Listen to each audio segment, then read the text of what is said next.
Waalaikumsalam. Nama saya Khalid. Ya, nama saya Khalid dari Pontang juga. Pontang.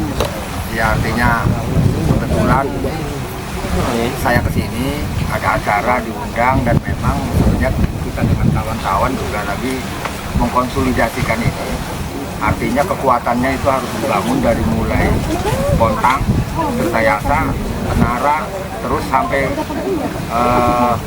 Krunjo, terus sampai Teluk Naga ke sana. Jadi ada poros tadi dari mana? Pontang, Ya, ya, Kertayasa, Menara, Krunjo, terus sampai Kampung Melayu, Kosambi, sampai ke Teluk Naga sana. ada Paku Haji segala kan? Iya, artinya ini juga harus dikonsolidasikan karena kan efek kemidarotan dari program pemerintah yang meng-PSN-kan swasta ini, PIK 2, yang kemudian di-PSN-kan menjadi proyek strategis nasional.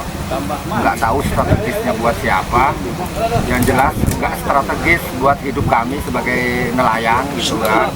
Karena memang nelayan ini, kalau bicara nelayan itu bukan hanya sebatas nelayan tangkap yang ada di laut ya, tapi juga ada nelayan pembudidaya namanya.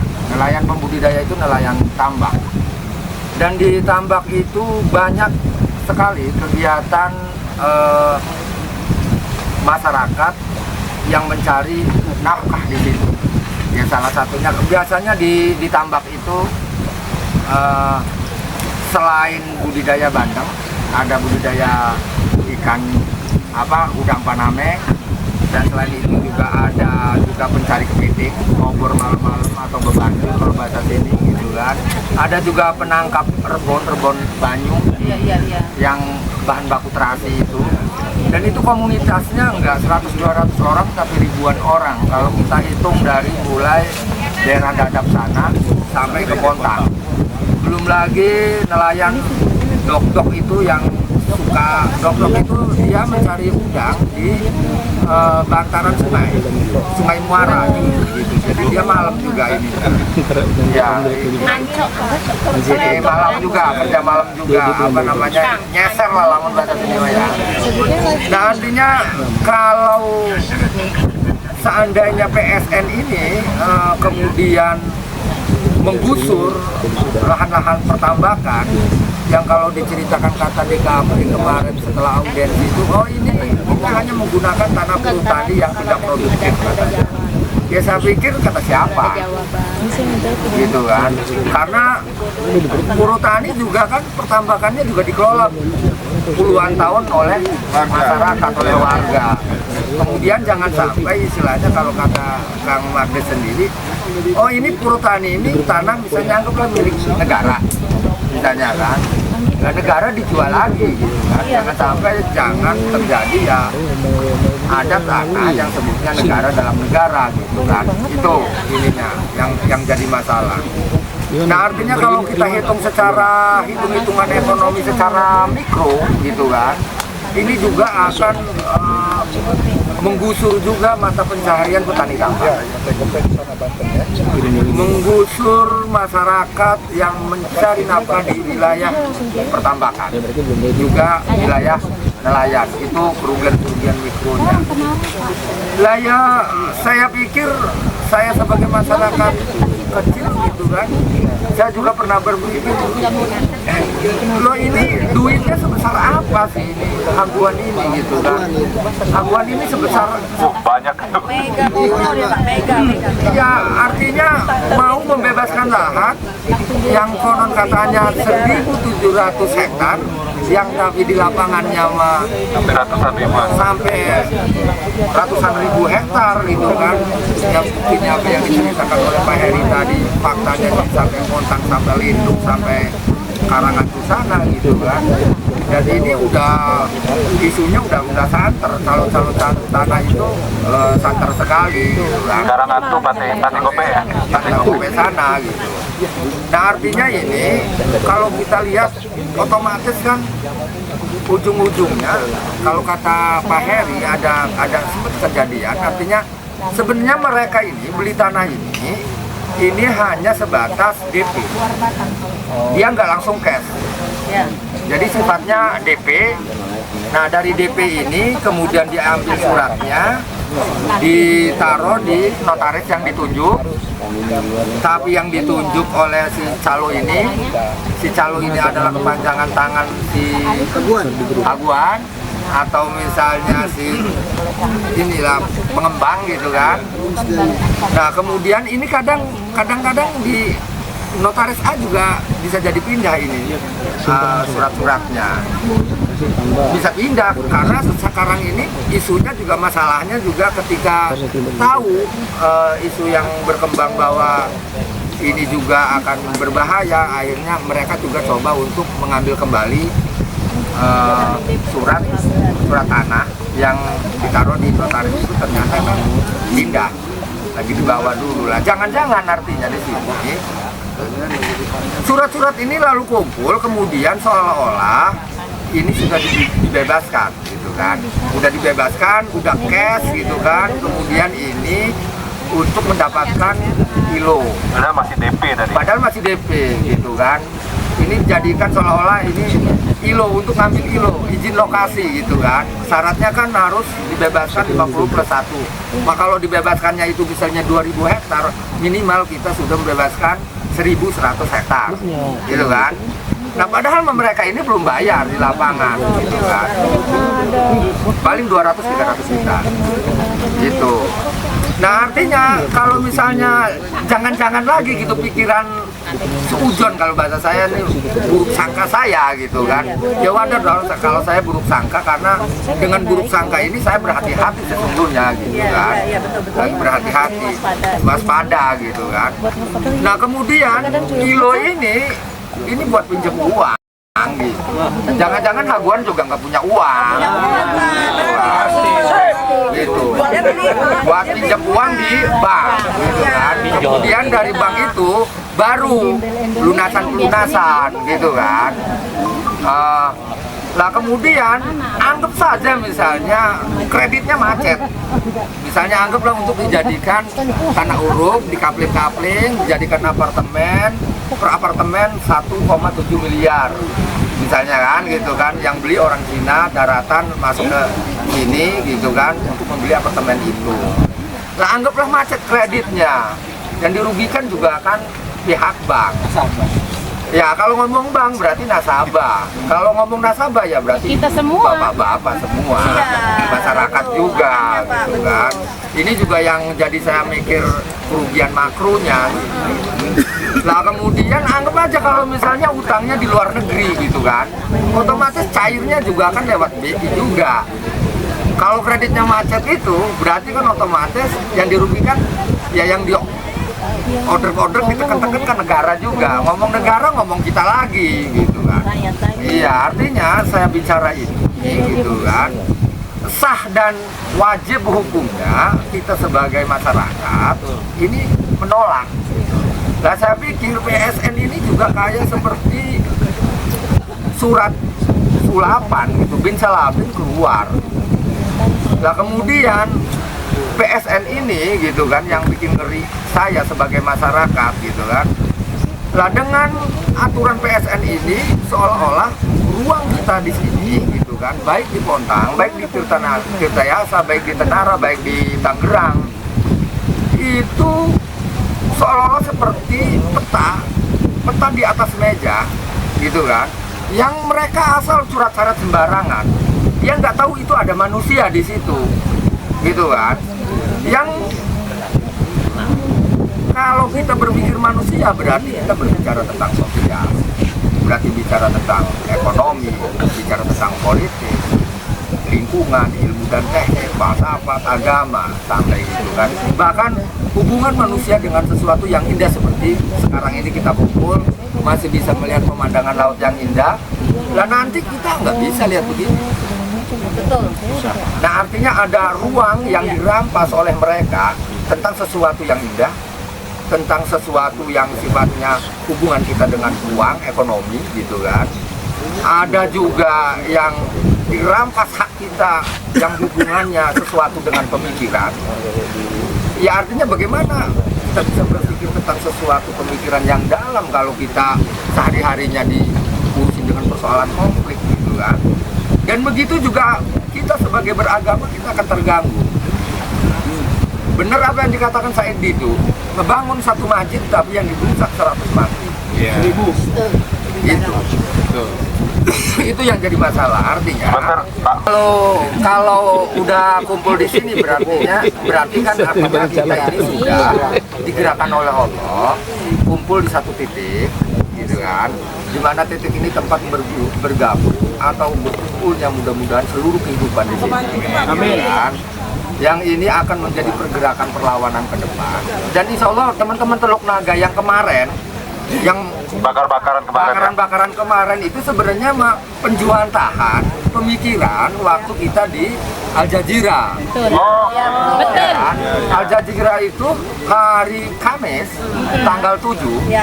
Pas poin 4 yang dibacakan oleh Harry ini adalah tentang penertiban lalu lintas pengaruh pengurugan yang ini memakan banyak korban. Dan pada waktu itu, iya terjadilah kecelakaan anak kecil dan ibunya yang kemudian supirnya kabur. Dan kebetulan saya lagi di Al Jazeera itu ada yang nelpon, Kang Oled, ada kecelakaan lagi. Ini adalah yang ke-11 kali.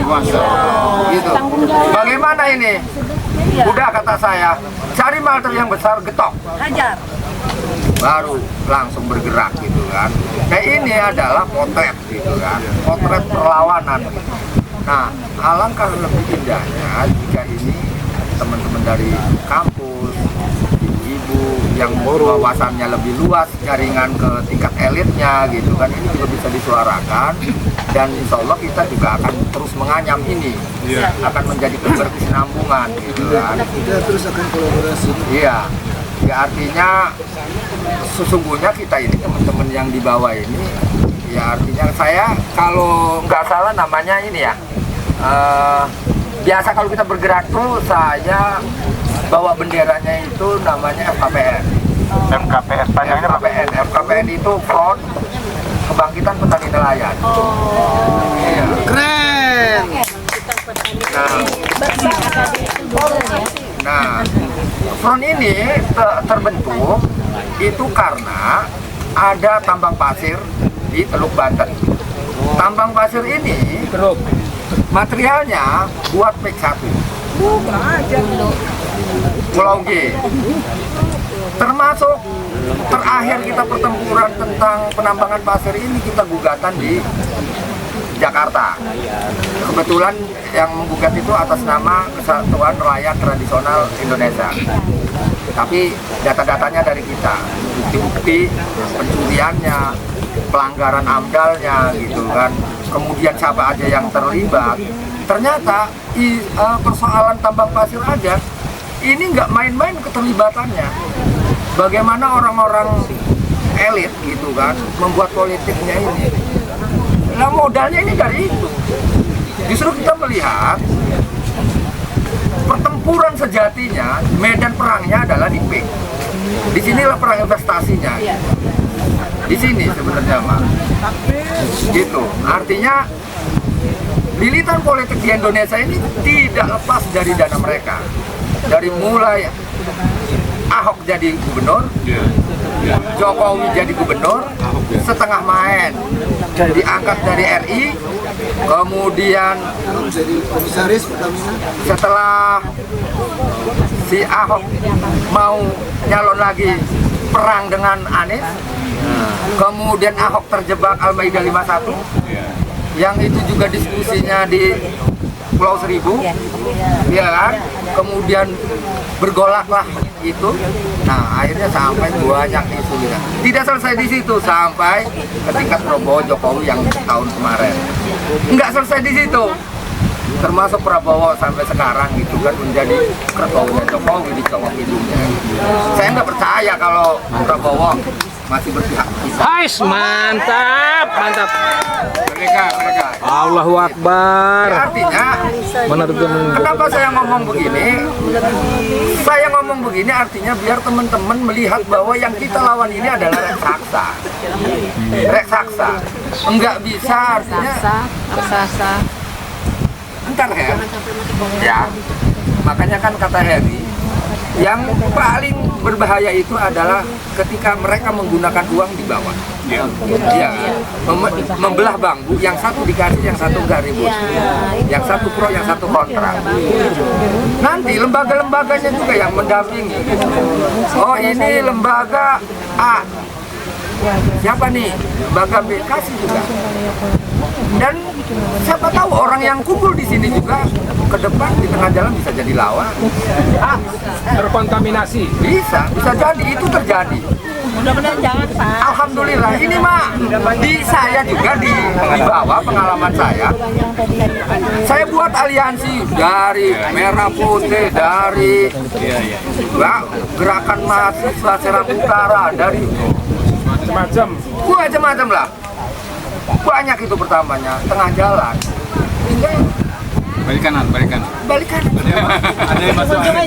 Iya. Ada masuk angin, Pak. Artinya yang perlu kita nggak erat-erat itu tanamkan ini berjuang karena Allah. Amin ya Allah. Allahu Akbar. Berjuang karena Allah. Biarkan Allah yang ngasih hadiah buat kita udah. Kalau orang mah kurang. Amin. Misalnya ketenaran. Ya paling umur 70 tahun mati kita. Iya kan? Ya, iya. Kekuasaan. Ya, iya, paling seberapa sih? Tahun 2 tahun. Allahu Akbar. Tapi kalau kita niat karena Allah, Pak, insya Allah ini hadiah dari Allah yang nggak bisa dicopet. Amin ya Nggak bisa Allah. dicuri. Yang menghilangkan tuh hati kita sendiri. Gitu. Ya keikhlasan gitu. Nah maksudnya saya ini sangat berharap kepada dulur-dulur ya. Senang saya juga ada forum aksi bisa. Artinya mudah-mudahan isu ini akan bergulir di kampus-kampus dan menjadi konsumsi bahan pemikiran orang-orang intelektual gitu kan, akademisi yang mungkin kajiannya lebih detail, lebih dalam dan lebih didengar. Kalau kita orang mau udahlah. Apa kapasitasnya? Iya. Ya wes pokoknya kalau kita mah paling nggak yang ukuran bakar-bakar ban gitu kan, ribut gitu. Kita audiensi ke KKP gitu kan, misalnya ke mana lagi, ke menteri-menteri. Tapi kalau kita mah biasanya kalau audiensi sengaja beraknya nggak cebok, kencingnya nggak cebok, gitu kan. Biar aromanya nggak sedap. Dengan aroma nggak sedap ini mereka terganggu, gitu kan. Tekanannya itu aja kalau di utama. Rokok di ruangan satu bungkus, satu bungkus. Jadi kan buak gitu kan. Nah akhirnya udah apa inginnya? Satu PSN, kayak gitu. Wow, mantap. Ya mungkin segitu aja dulu ya. Makasih Kang. Terima kasih. Kalau banyak ngomong banyak salah. Bahkan saya punya data. Memang judulnya sih memang pik-pik juga. Cuman ya artinya saya punya data yang ini kasusnya ini kalau kita bongkar, Luhut segala macam kena. Pasti lah. Kena. Karena ini pencurian sumber daya alam dan kebetulan waktu Jokowi masih jadi presiden, sholat di Banten, saya sempat minta auden 5 menit, gitu. Walaupun dengan susah payah akhirnya dikasih. Dan kemudian saya ngomong dengan Jokowi, Pak Jokowi, kata saya ada satu hal yang harus disikapi di Banten ini. Oh, ada yang manggil. Ketegakan hukum di Banten. Gitu. Ada beberapa kasus 1 sampai 3 tahun ini kasus mandek kata saya. Kata Jokowi, kasus apa? Kasus pencurian sumber daya alam. Apa itu? Pencurian pasir laut yang kemudian materialnya buat dikurung di kata saya kan gitu. Ketika dia dengar itu persis seperti ya kena ya.